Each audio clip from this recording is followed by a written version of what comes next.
Tunaomba msaada jamani, kama mnavyosikia ni risasi zinatuzunguka. Tuko sehemu moja tumejificha hapo, inaitwa Jambo Safari, jirani na airport ya Goma. Jambo Safari, hatuna mtu wa kutusaidia hapa, kututoa hapa. Tunaomba jamani, tuishi kwenye magrupu. Hata huko jeshi letu, kuna jeshi la UN hapa wako na MONUSCO. Shida ni kwamba hatuna mawasiliano nao, hatuna namba zao, ni jirani sana, haifiki hata kilomita 1. Tunaombeni msaada, tuko wa Tanzania 43. Hatujui nani anakuja kututoa. Maana waasi washatuzunguka. Nadhani mnasikia kabisa jamani. Sisi ni Watanzania wenzenu, mnasikia. Tunaombeni msaada jamani, si wanavunja geti. Tunaomba msaada, tuko wa Tanzania 43. Tumezingirwa, ni milio ya risasi tu. Hatujui mtu atakaye kuja kututoa humu ni nani. Hawa jamaa wakitukuta humu wanatumaliza. Jamani, mnasikia mabomu hayo? Hawa wakitukuta humu wanatumaliza. Mungu wangu. Tanzania tunaomba msaada. Tanzania tunaomba msaada. Tumeni kwenye magrupu tuweze kuja kuokolewa. Tuko sehemu inaitwa Jambo Safari, maeneo ya airport Goma.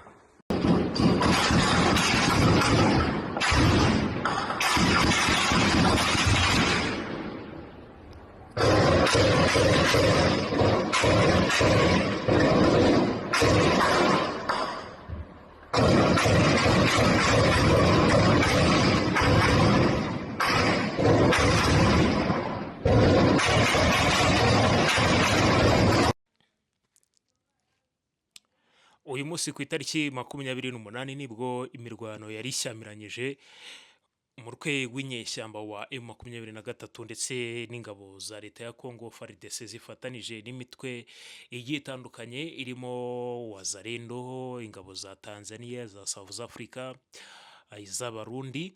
Uyu munsi bisa nkaho iyi ntambara yaje kuba yarangira nk'uko twabivuga, kuko uyu munsi nta mirwano igeze ihagaragara cyane nk'igejo.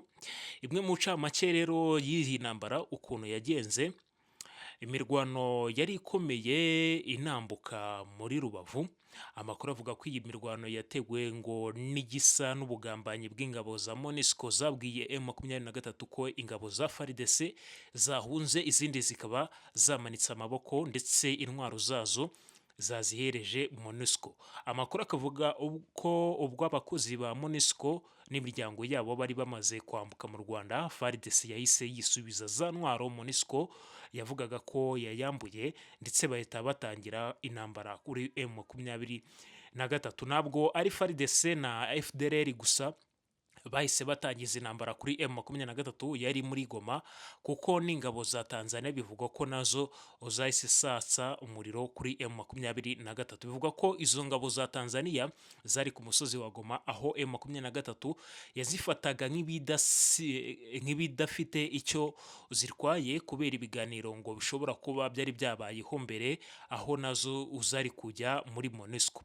Ariko bikavuga ko nazo zahise zihindura gahunda, zitangira kurasa kuri M23 bikomeye cyane zikoresheje imbundano nini, ndetse ngo izo ngabo zikaba zaranashakaga ikibuga cy'indege cya Goma ku bubi n'ubwiza.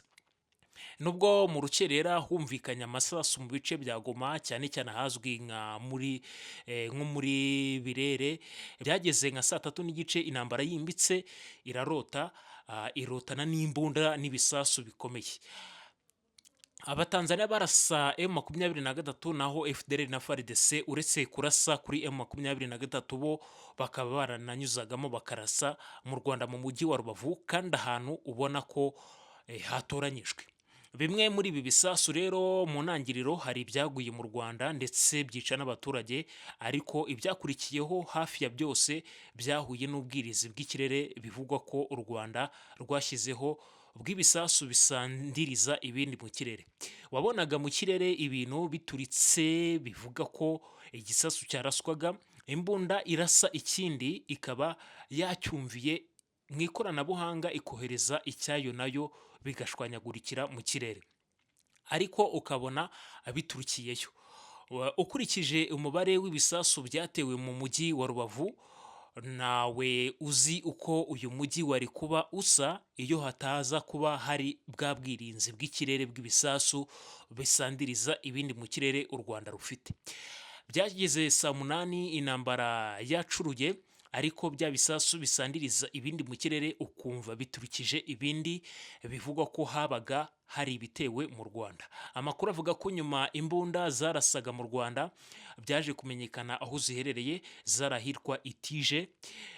Kumenyekana kwazo aho ziherereye nabyo bikaba bijyanye n'izindi ngamba zishobora kuba zafashwe n'abo iyo bireba. Mu ngaruka z'iyi ntambara z'ejo, hari abasirikare ba FARDC bamanitse amaboko baje mu Rwanda ku mugoroba, kandi mu nkambi ya Rugerero bakiriye impunzi z'abanyekongo zirenga 250. Kuva ibisasu byatangira guterwa mu mujyi wa Rubavu, ubuzima bwahise busa n'ubuhagarara. Mu ma saa tanu abanyeshuri batangiye kuva mu bigo bigagamo batangira gutaha mu ngo iwabo. Amaduka yahise afungwa, ndetse bikanavugwa ko abafite imiryango mu zindi ntara baje kwerekezayo. Iyi ntambara rero ejo yaje kuba isa nkaho itanze agahenge mu masaha ya saa moya z'umugoroba w'ejo hano mu Rwanda. Nta masasu cyangwa ibiturika byongeye kugaragara. Mu rukerera guhera saa 12:30 hano mu Rwanda, amasasu yongeye kumvikana mu mujyi wa Goma, aza no kuba yagera nanone mu tundi duce two mu karere ka Rubavu twegereye Goma. Hari amwe mu mafoto n'amashusho yaje kugaragara, hari ikindi gisasu cyaguye ndetse kinahitana n'umunyarwandakazi umwe kimuca ukuguru, hari n'undi waje gukomereka. Mu masaha yine rero bamwe mu basirikare ba FARDC bafatanije n'indi mitwe igiye itandukanye twavuze haruguru, baje kugaragara mu mujyi wa Goma. Uyu mujyi bisa nkaho bari bawugotewemo, baza kumanika amaboko, kimwe n'ingabo za South Africa zaje kuba zamanika amaboko. Hari n'amakuru bivugwa yuko perezida w'iki gihugu cya South Africa Cyril Ramaphosa yaje kuba yahamagara ku murongo wa telefone umukuru w'igihugu cyacu abimubwiraho. Rero iyi ntambara yaje kuba yahagarara, ariko uyu munsi mu guhagarara FARDC ndetse nabo bafatanije bose baje kugaragara bamanitse amaboko. Bamwe baza kwitanga ku ruhande rw'u Rwanda, nanone nk'uko bisanzwe nk'uko ejo byagenze, ingabo ibihumbi bisagaho birenga 200 za FARDC, ndetse harimo zikuruwe n'umukuru wazo Lieutenant Colonel ndetse n'umukoloneli wundi, baje kugaragara hano mu Rwanda baka ubuhungiro.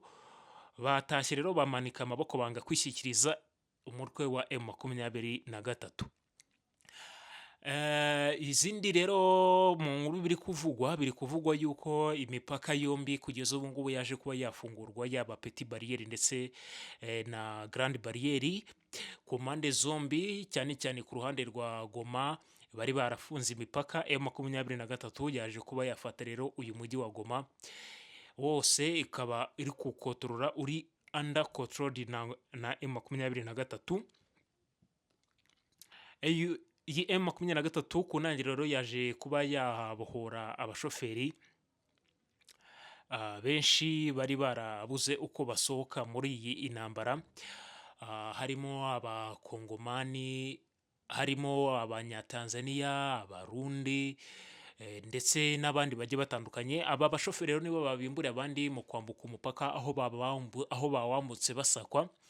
Haza guhita hakurikiraho abandi baturage bashakaga ubuhungiro, nabo barambuka, kimwe yuko hari n'abandi bashakaga gusubira iwabo. Uyu mutwe wa M23 rero uyu munsi wagaragaye wakiranwa impundu n'amashyi menshi n'abanyaturage batuye muri kariya gace ka Goma, bahereza impundu. I Kinshasa ibintu ntabwo bimeze neza, kuko bamwe mu baturage b'i Kinshasa baje kujya kuri za ambasade y'Amerika n'iy'Abafaransa bajya kwigaragambya, barazitwika bavuga yuko bafunga bagasubira iwabo, ndetse banavuga yuko barambiwe ubutegetsi bwa Chilombo, basaba yuko rero uyu Felix Tshisekedi nawe yakwegura kuko ntacyo ari kuba yabafasha.